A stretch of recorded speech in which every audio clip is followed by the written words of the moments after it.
Variables and constants. What are the differences?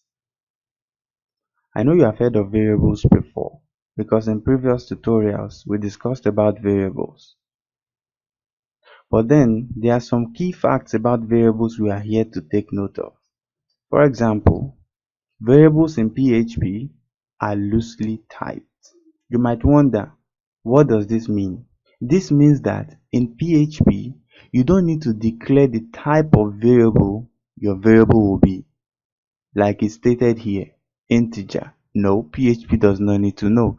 PHP automatically checks that this is a number and then it automatically treats it as an integer.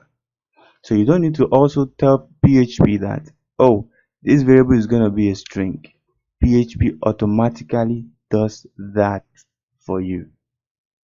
Now notice that these two variables are set as string because they are put into the quote. So what if I want to perform a mathematical operation on it? For example, let us say I want to output the multiplication of this and this. Will it work? Well, let's save this and find out. You know what to do? Localhost / the name of your file. In this case is var and const.php.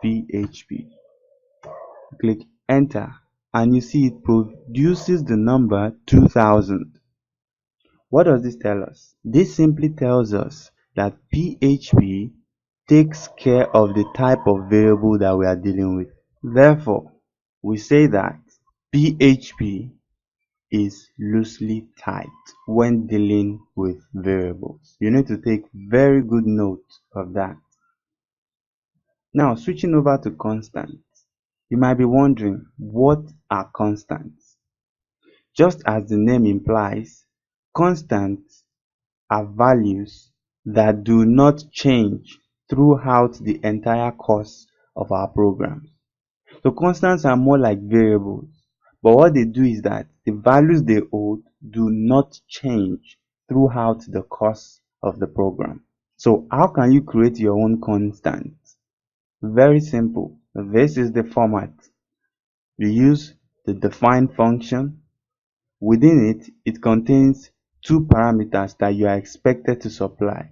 First, the constant name, and then the constant value. A great way for you to understand this better is for you to see this in action. So let us say we want to check for the area of a circle. We could come and define a constant at this point. Define a constant. We name the constant pi. And then we set its value to 3.142. So you can see we used the define function and it is expecting two parameters from us. First of all, the name of the constant which I set to pi and then the value set to the constant. So anytime you want to reference this constant, all you need to do is call it. It's as simple as that. So let us say, for example, this is the radius 10.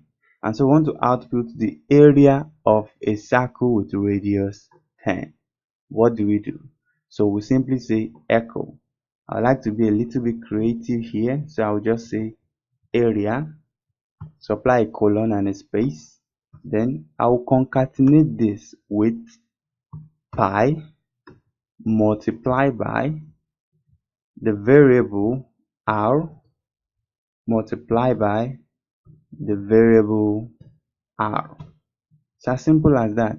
Of course, we know it's pi r square. So this is simply pi times r times r.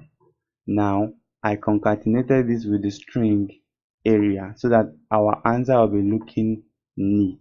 So what we simply need to do now is save this, then come and refresh this page, and we get an error, a parse error.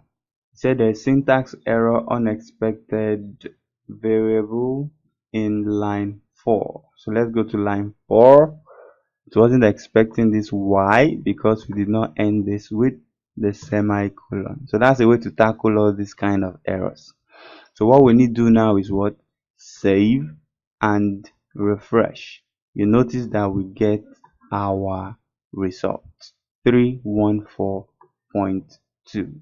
So this is how simple it is to create your constant and use your constant at any given point. Now that is that about variables and constants. We only stuck to the basics.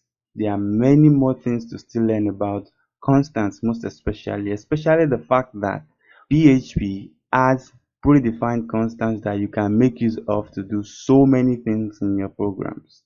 Much later, when you are learning more about constants, you come across these constants. I hope this has come simple to you. In the next video tutorial, we'll be talking about the print and the echo statement. See you then.